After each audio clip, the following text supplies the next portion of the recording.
Ngobras, ngobrol bareng komunitas.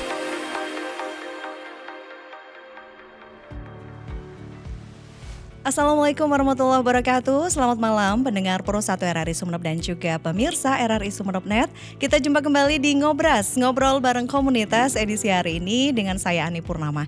Dan tamu saya spesial malam ini jauh dari kota lain ya, tapi masih masuk di lingkungan Madura ya. Kita akan bincang-bincang dengan tamu spesial saya. Dia akan berbagi pengalaman-pengalaman yang sudah dialami bersama komunitasnya. Setelah yang berikut ini.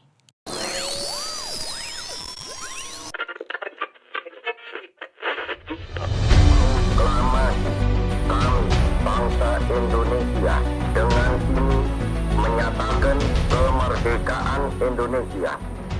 Tak berhenti di era kemerdekaan, RRI terus berkembang dan beradaptasi dengan perubahan zaman, menghadapi berbagai tantangan teknologi dan dinamika sosial.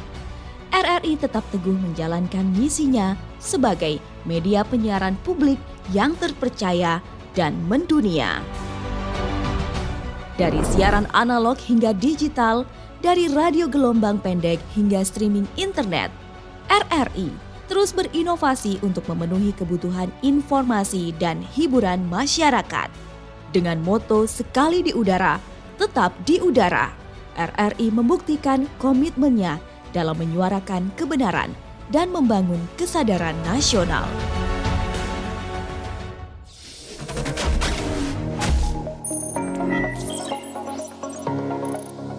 Menjawab tantangan era transformasi digital, RRI mulai mengembangkan diri menjadi RRI Digital. Portal Berita RRI, PPID, RRI Net, Audio Library, dan medsos di semua platform digital.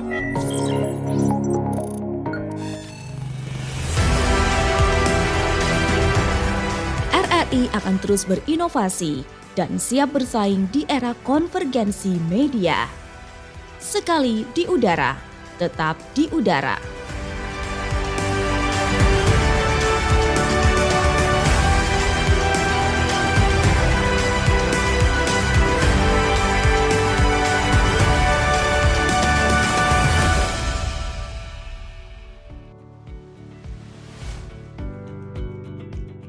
Ngobras, ngobrol bareng komunitas seperti janji saya tadi. Tamu saya kali ini jauh menempuh perjalanan 1 jam. Dan dari saking cintanya sama RRI, dia nyetir sendiri dan sampailah di sini. Dari komunitas Civitas Koteka Pamekasan, ada foundernya langsung nih dengan Mbak Novi Kamalia. Assalamualaikum Mbak Novi. Waalaikumsalam Mbak Ani, selamat Seneng siang. banget, malam dong. Oh malam ya, iya. Benar. Tapi terasa Mbak, karena senyumannya Mbak Ani dan vibe-nya itu seakan-akan ini selalu pagi ceria gitu ya. Harus memang selalu ceria gitu Iya, ya. luar biasa. Kayak judul lagu September Ceria. Mbak Novi makasih banyak udah datang ya. Sama-sama, Saya seneng Mbak banget Ani. loh, jauh-jauh ya Jauh-jauh kan. ya. Karena selain rindu sama Mbak Ani, cuma saya juga ingin memperkenalkan Civitas Koteka kepada seluruh masyarakat Indonesia bahwa nih di Madura, di Pamekasan ada komunitas literasi yang namanya Civitas Koteka. Oke. Dan namanya itu Mbak Novi sangat unik. Civitas Koteka. Kenapa sih harus Civitas Koteka? Kok unik Mbak Ani? Unik lah.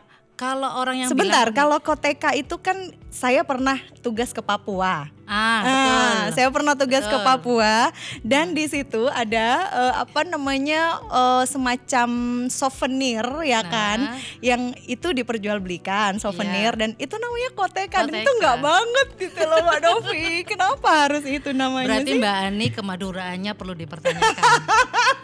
Gitu ya. Koteka itu tradisi atau budaya Madura. Nah itu harus kita bedah nih kali ini. Betul. Nah. Jadi koteka itu adalah sihir tanpa mantra. Koteka.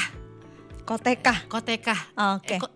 Sihir tanpa mantra ya. Jadi kayak gini, kalau misalnya pernah dengar kalau ada orang yang mau menikah, jadi sandalnya si kayak laki-laki kotekaan gitu ya. Oh, I see. Jadi kenapa kami harus memilih nama koteka itu karena literasi ya itu kan sangat segmented sekali, Ya, sangat ya, ya. sedikit minatnya. Aha. Jadi minat masyarakat terhadap baca buku atau literasi lah untuk belajar itu kan sangat minim sekali. Sehingga gimana caranya kita bikin komunitas literasi yang seakan-akan kita mau menyihir tanpa mantra, tanpa ngomong-ngomong, Tanpa menggurui. ya. Ya. Nah, jadi kita akhirnya mengadakan acara Koloman Budaya Oke. setiap bulan sekali dan itu kontinu. Kami mendirikan Civitas Koteka itu dari tahun 2017 di bulan Juni. Juni. Di bulan Oke. Juni. Berarti baru ulang tahun ya.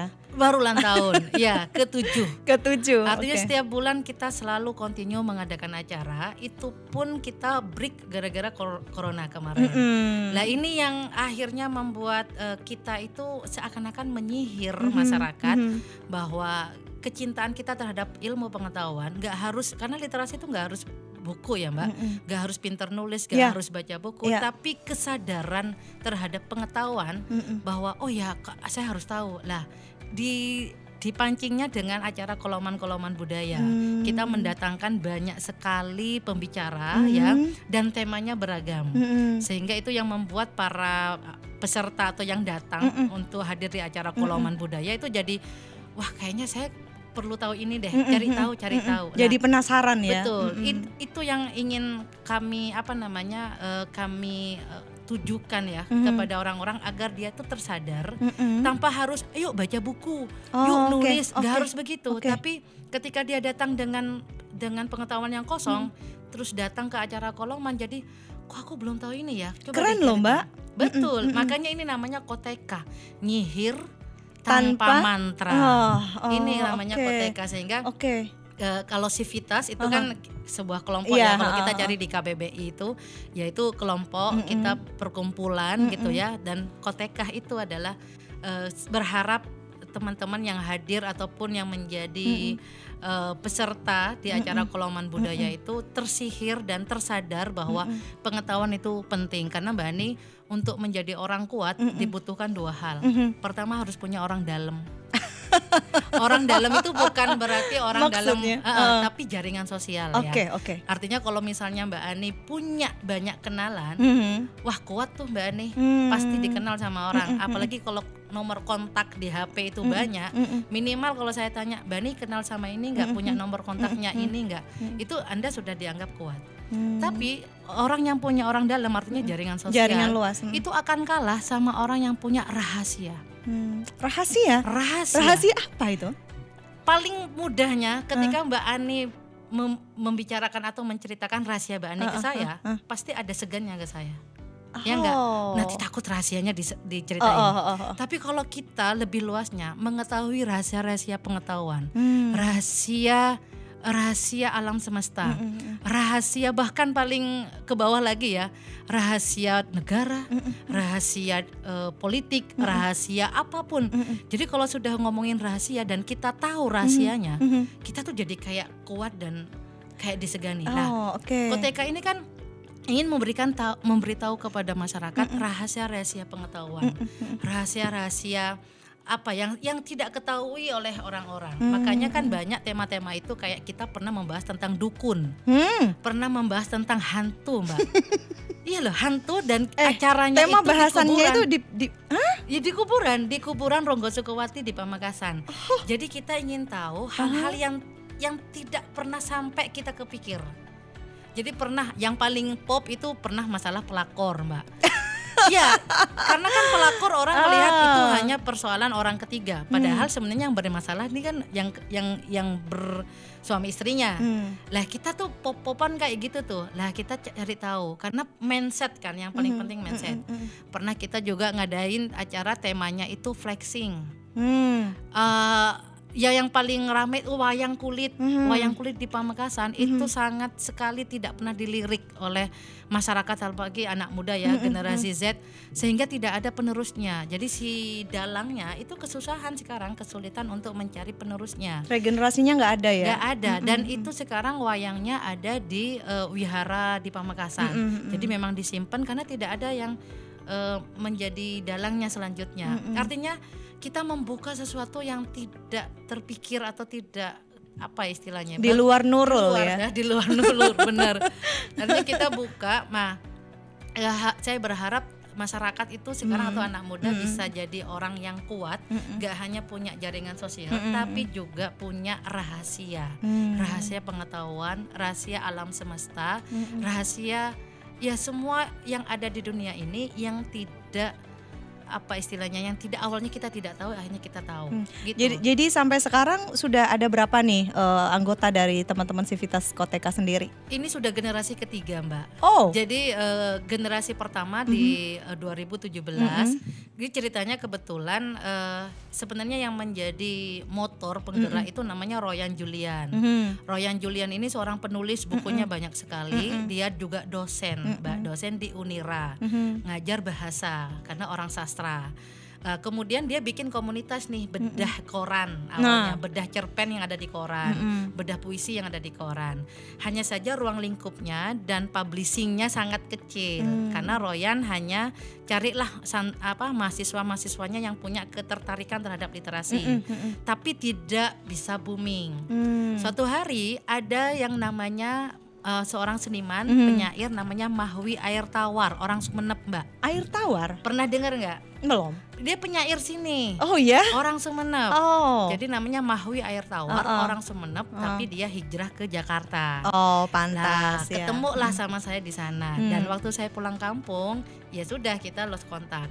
Suatu hari si Mahwi ini diundang menjadi pembicara di YIN Pamekasan. Ketemulah sama Royan. Lah ngobrol-ngobrol, akhirnya Mahwi yang merekomendasikan saya, coba hubungin Mbak Novi karena Mbak Novi punya jaringan sosialnya luas. Oke. Kenapa saya punya jaringan sosial yang luas? Karena pertama kali saya pulang kampung, karena kan saya S1 S2 di Jakarta ya.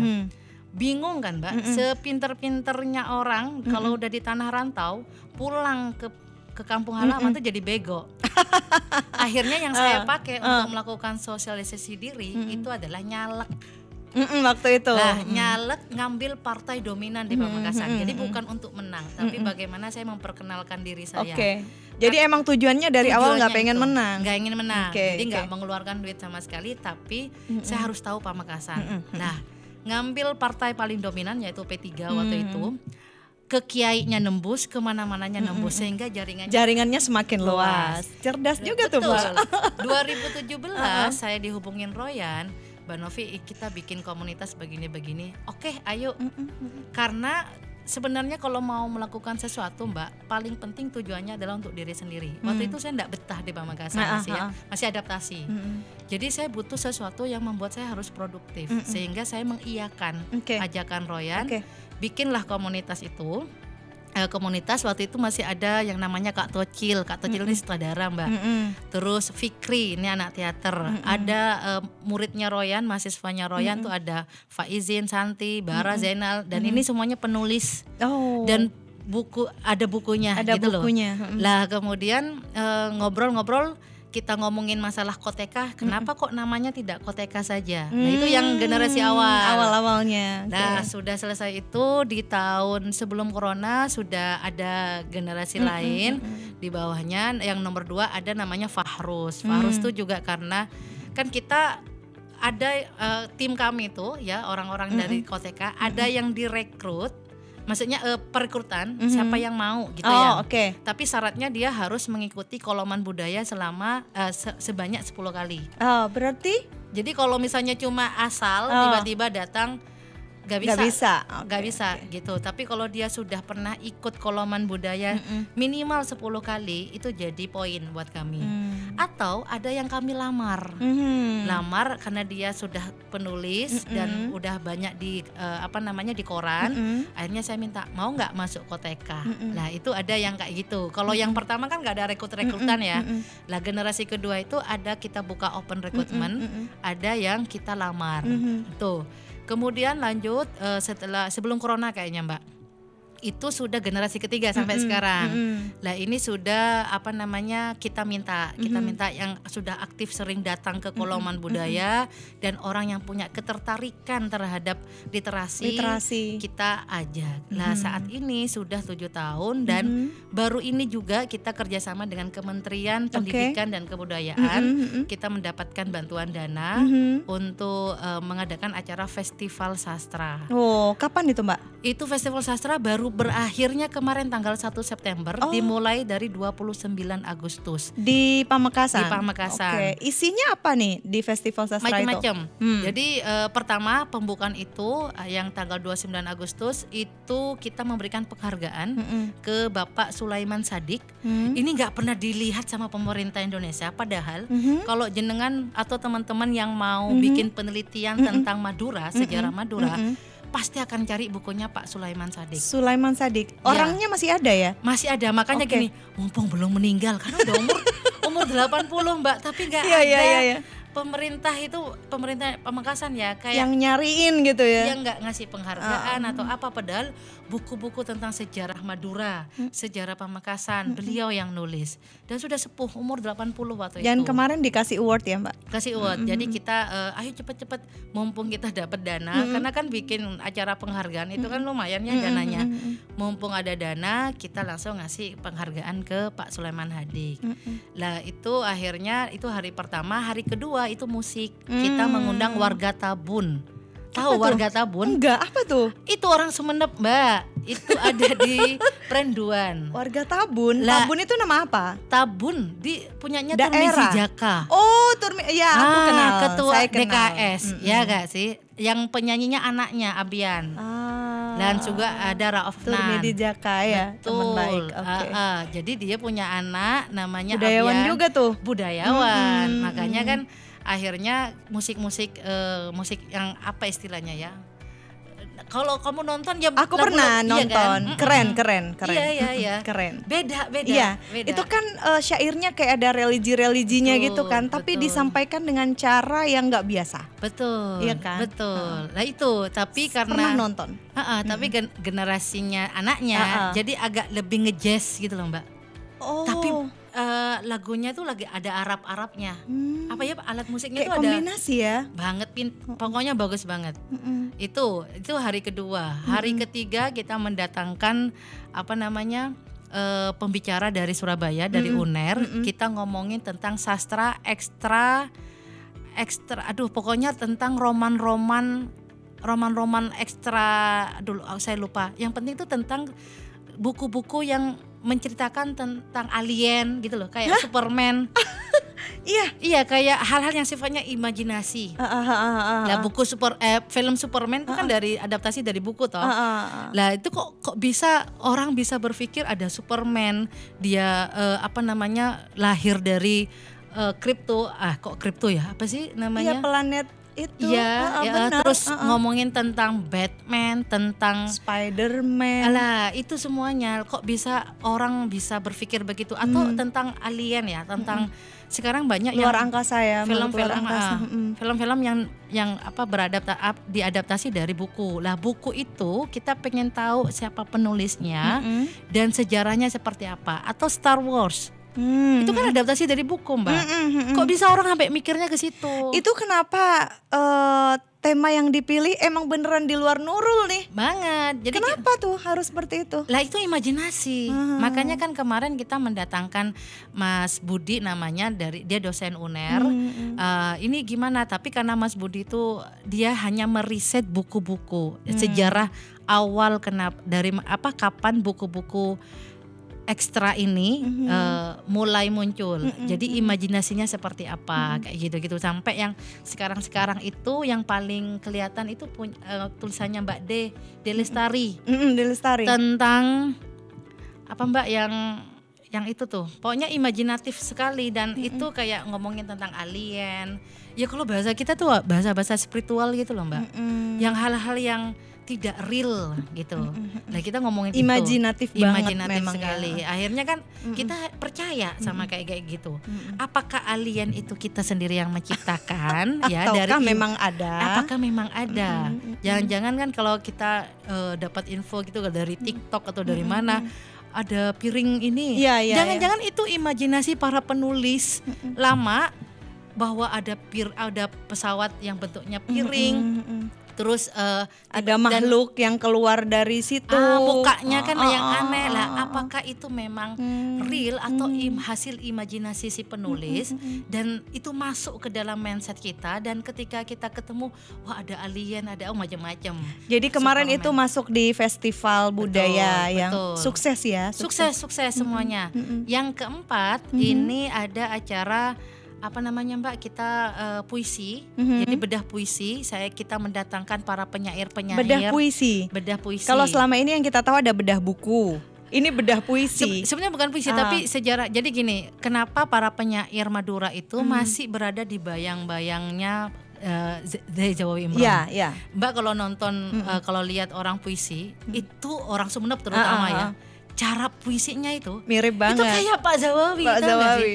Kenapa kita harus berada di bayang-bayangnya Pak Zawawi? Dan kan jadi dia memetakan bahwa ada era tahun berapa ya, tahun berapa dari berapa itu masih mentok banget sama kayak Pak Zawawi. Sampai terakhir itu sudah bahasanya beda. Itu caranya, gayanya. Beda lagi dengan kontennya, temanya. Ini masih Madura banget ya, tentang ombak lah, tentang apalah. Ke generasi selanjutnya, maksudnya ke tahapan selanjutnya itu sudah mulai kayak mendunia. Indonesia sudah nggak ngomongin Madura lagi. Oke. Udah baru yang nasional. Tema-temanya tuh loh Mbak. Padahal judulnya sama, Joko Tole misalnya. Jadi kita ngebedah itu. Lah terus akhirnya yang sekarang itu lebih spiritualis lagi, lebih aneh lagi, padahal judulnya sama-sama Joko Tole. Misalnya Mbak Ani nulis puisi Joko Tole di tahun 90-an sampai 2000-an lah. Iya mungkin ya. Itu masih bahasanya bahasa Madura banget. Pakai istilah-istilah Madura kayak gitu-gitu. Kesini sudah mulai bahasanya bahasa beda. Nah, kita bedah puisi itu. Jadi kenapa penyair-penyair atau seniman Madura ini kadang-kadang masih ada bayang-bayang Pak Zawawi karena kan itu jadi patron ya, jadi ikon lah. Cara bacanya, terus isinya kayak gitu-gitu. Kita ngebedah itu. Baru yang kelima kita mendatangkan narasumber dari Jakarta, ada Mas Nirwan Diwanto. Pernah nggak baca pernah bukunya? Pernah dengar, cuman belum pernah baca bukunya. Tapi emang terkenal banget kan.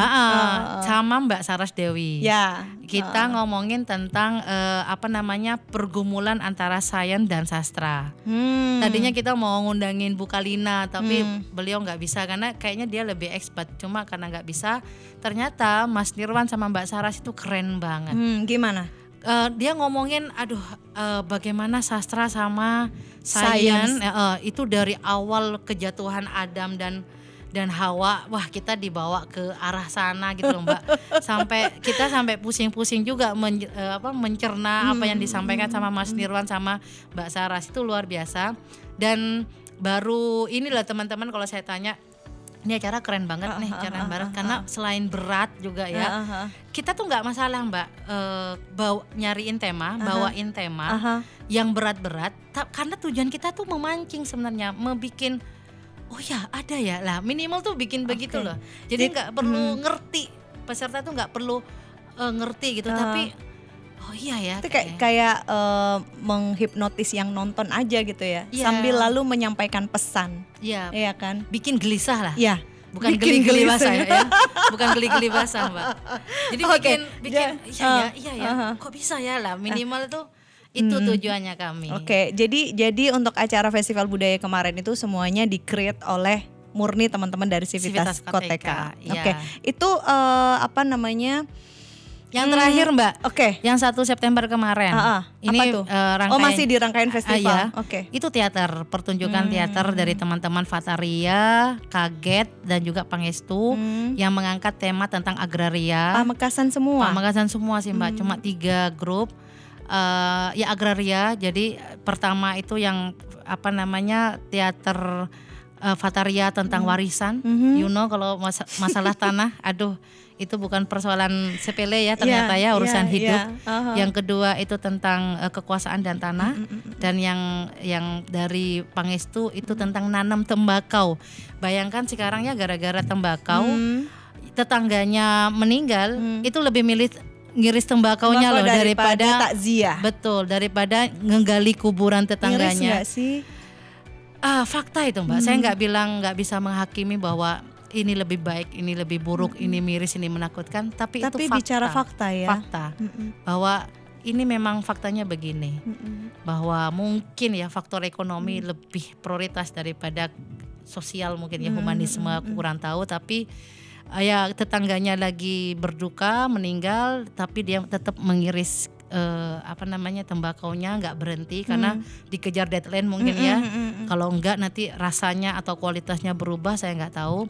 Tapi ini yang terjadi di masyarakat bahwa karena Koteka kan nggak harus ngomongin buku ya sekali lagi, tapi realita sosial yang ada di sini di Pamekasan, di Madura, ini perlu kita kasih tahu bahwa untuk anak muda yang hanya mager, yang megang HP dan scroll TikTok, kamu kemana aja? Nih lagi ada persoalan kayak gini, minimal lu ada kontribusinya kayak gitu. Nah, bicarain gitu. soal kontribusi, kontribusi macam apa yang sudah diberikan oleh Civitas Koteka ke masyarakat luas? Oke, karena tujuan kita itu ya bikin Koteka itu kan buat diri kita sendiri, ya Mbak ya. Jadi jangan pernah Mbak Ani melakukan sesuatu untuk orang lain, karena nanti ujung-ujungnya kecewa. Tapi kalau kita untuk diri kita sendiri, mau diterima atau bermanfaat buat orang lain, itu urusan lain. Karena kan kalau kita belajar tentang filsafat stoik ya, jangan pernah bisa mengendalikan hal yang tidak bisa kamu kendalikan. Yaitu di luar kita. Omongannya orang, perkara itu bermanfaat, syukur. Tapi minimal ke kitanya. Nah ini kan waktu itu kan secara pribadi saya belum betah di Pamekasan, makanya saya setuju untuk bikin Koteka. Dan teman-teman juga begitu, karena saya ingin muntah, bahasanya tuh ada ide, ada apa, yuk kita muntahin, nih ada komunitas. Nah, tapi secara real Mbak, beberapa yang sudah kami lakukan, ada namanya cerpenis, namanya Mbak Muna Masyari. Dia seorang cerpenis, pemenang Kompas Mbak. Itu nggak ada yang tahu di Pamekasan. Tapi orang Pamekasan. Tapi sepertinya saya pernah tahu ya. Itu gara-gara Koteka Mbak. Gara-gara Koteka ya. Iya, dulu tuh nggak ada yang tahu bahwa Mbak Muna lulus SD nggak lulus SD, dan tinggal rumahnya itu saya sebutnya SMS, sok masuk banget ya. Aduh itu, dan dia punya, mohon maaf ada cacat gitu ya Mbak ya. Jadi dia hanya kerjanya baca buku sampai akhirnya dia menulis, awalnya ke Anida, ke Umi, sampai akhirnya di Kompas gitu ya. Dan Pamekasan nggak ada yang tahu, mungkin Madura nggak tahu siapa ini Mbak Muna. Akhirnya kami tahu, kami mencoba untuk memarketingkan bahasanya ya. Kita angkat suaranya sampai akhirnya dia dapat penghargaan juga dari Pamekasan. Ini Pamekasan, dia bawa nama Pamekasan tapi dia nggak diapa-apain sama orang Pamekasan. Ya sudah akhirnya. Dan itu karena Koteka juga. Koteka yang juga memperkenalkan. Nah, jadi itu. kontribusinya dalam bentuk seperti itu ya. Betul. Kalau untuk masyarakat secara real mungkin saya nggak tahu kan, karena kita bukan charity yang kita ngasih donasi gitu ya Mbak. Tapi kan minimal ke anak muda ya, mahasiswa terutama, itu bikin kita lebih ngeh lagi, lebih sadar tentang pengetahuan. Karena tema kita juga tentang kuliah-kuliah gitu loh, teori-teori. Dan saat kita berada di dunia nyata, maksudnya ketemu di masyarakat, kita punya modal, punya bekal lah Mbak. Karena kan gini, kalau kamu punya teori aja, tapi kamu nggak terjun, maksudnya nggak ketemu sama realita, kamu kayak orang bodoh gitu loh. Tapi kalau kamu cuma ini aja, berpengalaman saja tanpa berpengetahuan, kamu juga jauh omong kosong gitu. Jadi kalau sudah ada, minimal kita kasih modalnya, pengetahuannya, pas nyampe ke sana kita nggak kaget. Karena waktu saya sendiri Mbak, S1, S2, kuliah kan, berada di ruang kuliah. Nyampe saya pulang kampung ke Madura, gemeter aku Mbak. Karena oh kok kayak ada di sinetron ya ini ya gitu. Ternyata di sinetron tuh ya fakta. Mengadaptasi dari fakta dong. Gue pikir kan awalnya apa sih sinetron ini lebay banget gitu ya, sampai yang istri dipukul-pukuli, ada lebay banget ya, lawan lah. Nyampe saya pulang kampung ketemu sama masyarakat, loh sampai badan saya gemeter saking kebanyakan teori tapi nggak masuk ke dalam gitu loh, nggak bergaul sama teman-teman. Jadi sempat shock juga gitu loh. Nah, minimal kita modalin pengetahuan sehingga ketika teman-teman terjun ke masyarakat, jadi dia sudah tahu cara bagaimana menghadapinya. Karena kan sebenarnya kalau saya bahasanya Mbak, di dunia ini nggak ada masalah.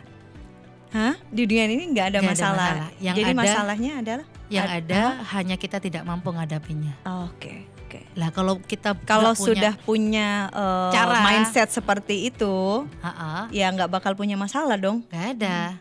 Cuma gimana cara ngadapinnya?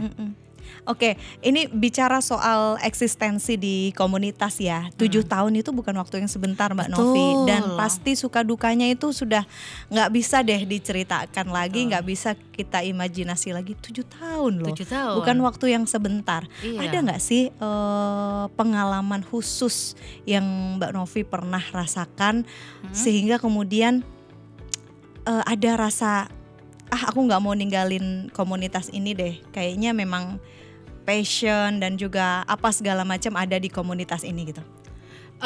Kebetulan pada bulan ini kita membuat komunitas baru yaitu Majelis Rocung, Mbak. Apa tuh? Dari kata Cung Rocung. Ya Cung Rocung tuh kerjasama kan. Jadi gotong royong. Pada awalnya KOTK ini kan ada kasus begini kita bikin koloman, ada kasus ini kita bikin koloman, ya sesuaikan dengan yang ada isu-isunya yang terjadi, sehingga membuat KOTK itu nggak jelas jenis kelaminnya.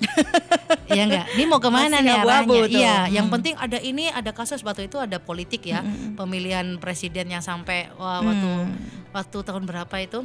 Jadi kita bikin acara ini, jadi macam-macam sehingga itu semuanya kita bikin temanya kita cover gitu ya, sehingga ya jenis kelaminnya nggak jelas. Akhirnya pada belakangan ini kita hanya tahu bahwa KOTK ini adalah komunitas sastra, literasi dan sastra. Kita fokuskan ke itu, jadi udah jelas kelaminnya apa. Tapi untuk mengcover isu-isu sosial, isu-isu politik, isu-isu agama, itu kita akhirnya bikin komunitas baru. Lah mungkin karena aku foundernya ya, jadi aku bikin komunitas baru namanya Majelis Rocung. Cung Rocung artinya saya tidak bisa berdiri sendiri, saya butuh bantuannya orang-orang. Karena di Pamekasan, gak hanya Sumeneb Mbak, komunitas tuh banyak sekali. Cuma kadang-kadang ada yang sudah tutup ya, gulung tikar. Ya benar katanya Mbak Ani, mempertahankan itu lebih sulit daripada memulai. Membangun ya. Betul. Waktu komunitas KOTK itu muncul, banyak tuh komunitas yang lain, tapi hanya setahun 2 tahun lah. Lah akhirnya yang tadinya ada komunitas khusus sosial budaya, ini sudah mulai hilang. Nggak ada. Yang KOTK masih tetap di sini nih, di literasi. Kemudian nanti ada lagi komunitas ini ternyata gulung tikar. Akhirnya kita tidak mampu bertahan. Mungkin karena persoalan regenerasi ya Mbak. Saya diuntungkan karena Royan ini mahasiswa, dosen. Dan ngajar bahasa sastra, sehingga ada selalu mahasiswa-mahasiswa. Sehingga regenerasinya kami aman. Sementara kalau yang komunitas lain mungkin Mbak, dia hanya siapa nih yang mau ikut gitu loh. Sehingga udah nih ada kepentingan lain, mungkin dia udah lulus kuliah, akhirnya kerja, prioritasnya beda, sudah tuh. Setelah yang mau masuk tuh juga susah. Nah sehingga kegiatan-kegiatan yang masih ada sekarang itu masih ke handle sama ormas-ormas kayak misalnya NU, Les Bumi. Kan mau nggak mau tetap ada itu. Karena ada regenerasinya. HMI, PMII kayak gitu-gitu Mbak. Atau namanya Gus Durian. Ada FKUB lah, kayak begitu-gitu yang masih eksis karena mereka sudah besar sebelumnya kan ya. Ada pusatnya. Tapi kalau yang baru-baru ini udah dikit-dikit tuh jatuh gitu. Sementara kalau KOTK tetap kayak gitu. Lah, ini bukan sesuatu yang saya mau keluar ya. Cuma ada beberapa kegiatan yang sepertinya Koteka sudah tidak bisa mengcover. Nah, Kayak misalnya acara mulutan. Sekarang kan udah mulutan. Kita membicarakan tentang Nur Muhammad. Ya. Lainnya kita diskusi, wah kayaknya kalau Koteka tetaplah kelaminnya ini ya. Sastra dan literasi, jangan diubah-ubah. Sementara jadi nggak boleh keluar dari itu. ya, tetap di sini karena ini juga berkaitan nanti dengan Kementerian Pendanaan ya. Kita kan setiap tahun akan mengajukan Pertanggungjawabannya apa gitu ya Mbak, Betul. untuk acaranya. Sehingga kita bikin komunitas baru namanya Majelis Rocung, di mana karena dari istilahnya rocung ini cung rocung, Gotong royong. areng bereng, saya tidak akan berdiri sendiri, pasti ada komunitas lain yang akan juga membantu, tergantung temanya. Kalau misalnya kesenian, ada namanya Sanggar Ikro. Mereka itu para pelaku-pelaku seni.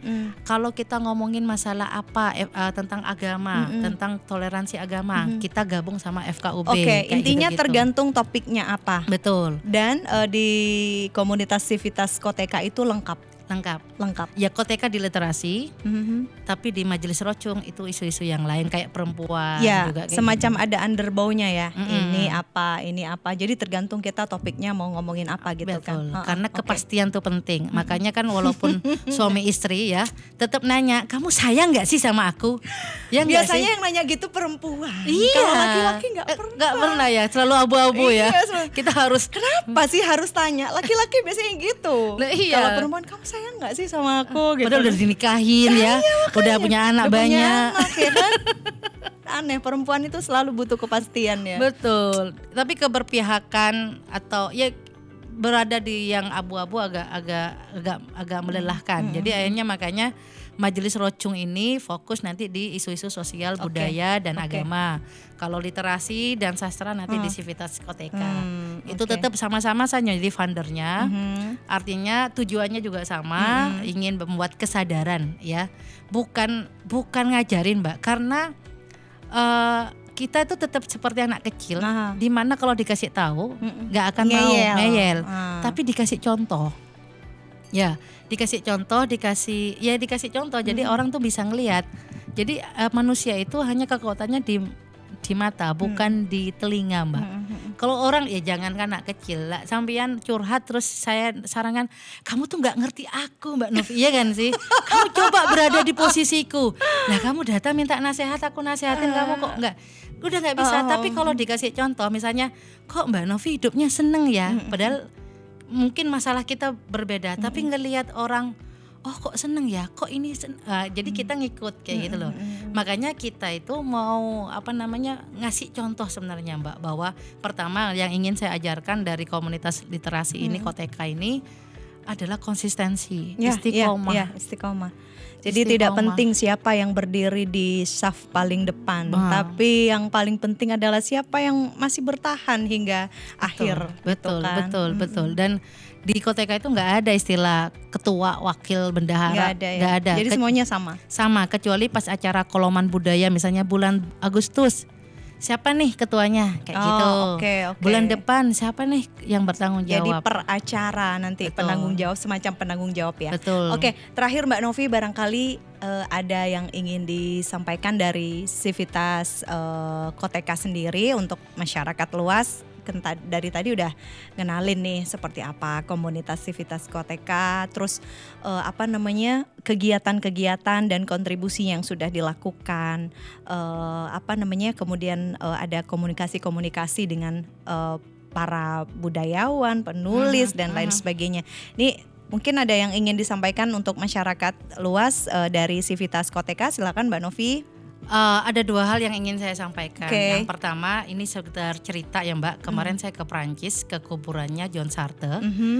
Dia seorang filosof yang mengedepankan tentang individualistik. Jadi saya ke kuburannya ya ziarah ke dia itu. Sebenarnya bukan mau ngedoain atau mau apa, tapi mau ngata-ngatain sebenarnya. Jadi Kok bisa sih? karena gini, dia itu menganggap bahwa orang lain itu adalah neraka. Artinya karena dia filosof individualistik ya, eksistensialistik. Artinya bahwa semua kekuatan itu berasal dari diri kita sendiri. Lo kalau mau sukses lo usaha gitu loh. Usaha ya. sendiri ya? Lah saya mau ngata-ngatain sama Sartre bahwa dengan adanya komunitas, kamu tuh salah. Karena semakin kita berkomunitas atau berkumpul, cung-rocung, hidup tuh lebih indah. Daripada sendirian. Memang kita butuh waktu untuk menyepi ya kesendirian. Tapi apapun yang terjadi, apalagi Madura ya, kita tuh guyup banget ya. Hidup itu akan indah kalau kita bareng-bareng. Jadi komunitas kenapa ini harus diadakan untuk nunjukin ke masyarakat bahwa kalau kamu sendirian, lu nggak akan sukses, kamu nggak akan bahagia. Tapi kalau kita bersama, membangun apapun, melakukan apapun, itu pasti indah pada akhirnya. Pada akhirnya pasti indah. Makanya saya ngata-ngatain ke kuburannya Sartre itu, ya kan dia kalau ke kuburan kan kita ziarah kan ya, kita doa gitu. Makanya Dan jauh banget tuh. Ke Perancis. Kapan setelah yang dari Belanda itu? Pas ya dari Belanda saya kan ke Perancis. Memang saya nyari kuburan gitu loh kan. Karena tadinya mau nyari kuburannya Michel Foucault. Karena Michel Foucault itu kan teori yang aku pakai waktu disertasiku. Tapi gak ketemu dan jauh gitu. Akhirnya adanya Sartre. Jadi pas Sartre itu dia kan filosof individualistik. Makanya kamu tuh salah ya. Kalau kan dia bilang bahwa orang lain tuh neraka gitu. Enggak. Kalau kita justru bareng-bareng, ngapain bareng-bareng, hidup itu indah. Gitu loh. Kalau kamu cuma sendirian, udah kamu nggak akan indah. Selesai. Gitu. Itu yang pertama. Maksudnya komunitas ini kita bentuk untuk menunjukkan bahwa kebersamaan itu indah sekali. Gitu. Dan semua yang kita lakukan bareng-bareng itu juga akan menghasilkan sesuatu karya yang luar biasa. Gitu. Yang kedua, saya ingin mengucapkan selamat ulang tahun nih buat RRI. Oh iya benar. Tanggal berapa sih Mbak? 11 September. 11 September. Yang ke-79. Wow. 79 lumayan nih ya. Lumayan. Pengalamannya udah luar biasa. Koteka aja masih 7 tahun. Iya. Berarti kurang berapa tahun tuh kita? Buat RRI selamat ulang tahun dari kami, dari Civitas Koteka. Semoga tambah jaya. Dan yang paling penting benar kata Mbak Ani, bertahan itu lebih sulit ya. Tapi daripada memulai. Tapi pada umur segini kita analogikan kepada manusia ya.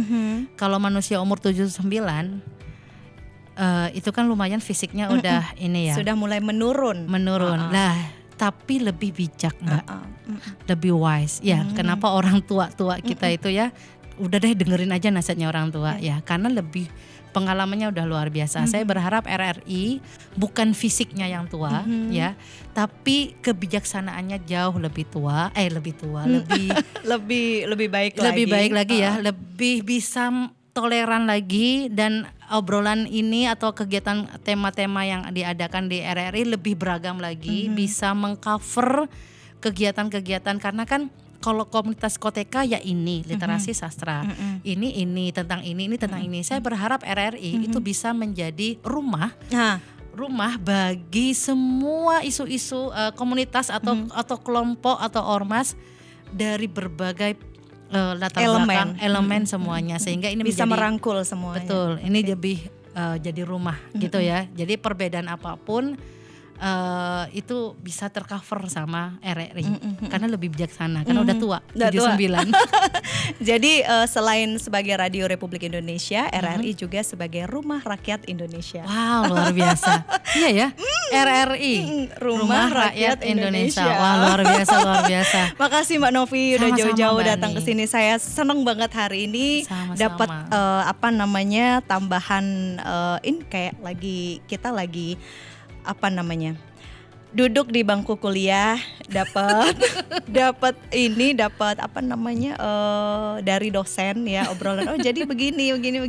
Jadi saya punya ilmu baru dia. Minimal jangan pernah mengatakan Koteka itu dari Irian Jaya lagi ya, dari Papua, tapi dari Madura. Dari Madura. Jadi Koteka itu ya, kotekaan. Dari kalau orang Sumeneb bilang tuh, katanya misal ada apa gitu, itu nggak boleh, itu Koteka gitu ya, maksudnya seperti itu kan. Iya betul. Jadi kalau ada jadi kayak keramat loh Mbak, kayak keramat ya. Iya, sihir tanpa mantra kan. Beda kalau sampean mau jampi-jampiin saya, itu kan ada ritualnya.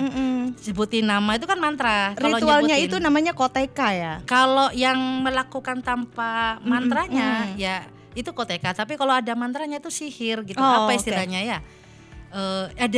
Ada amalan-amalannya lah gitu. Tapi kalau Koteka nggak kayak mungkin di Sumeneb ya ada ya, kalau bapak mau keluar rumah biar anaknya nggak nangis, maka bajunya itu dipaku, Mbak.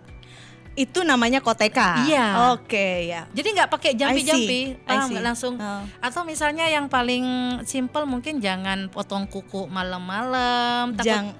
Kenapa itu takut apa ya? Nggak tahu lah, pokoknya nggak boleh potong Nyapu kuku di malam-malam. malam, nyapu ya. Nggak boleh anak perempuan nggak boleh duduk di tengah pintu katanya ya kan? Iya ya, jadi itu sudah dilakukan. Ya paling sering itu kan di perkawinan. Jadi kalau sudah masuk mau ijab kabul, sandalnya si laki-laki langsung dibalik biar nggak dia belepotan, apa namanya salah waktu ijab. Itu koteka. Koteka gitu. I see. Itu benar. Dapat ilmu banyak hari ini. Terima kasih Yap. Mbak Novi Kamalia dari komunitas Civitas Koteka Pamekasan sudah hadir di Ngobras Pro 1 RRI Sumeneb. Insya Allah semua yang kita obrolkan di hari ini menjadi inspirasi bagi semuanya. Amin. Minimal lebih mencintai dunia literasi dan juga sastra, karena nggak banyak loh Mbak orang yang suka sama sastra itu. Banget baca buku aja susah. Baca buku aja susah. Sekarang udah scroll TikTok kan lumayan. Iya. Baca buku coba deh teman-teman, koran kan sekarang udah nggak dipakai ya.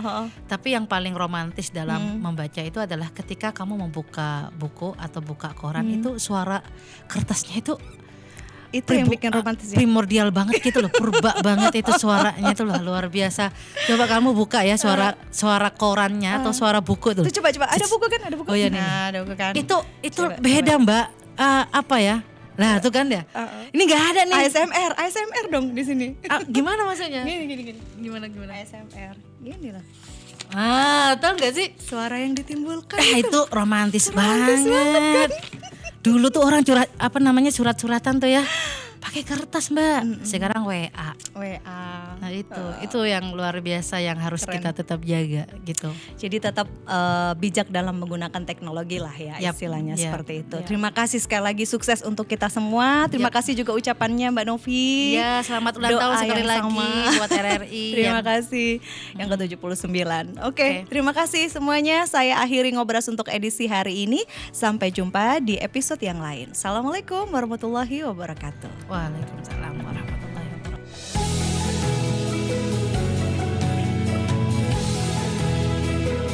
Sampai jumpa di Ngobrol Komunitas selanjutnya.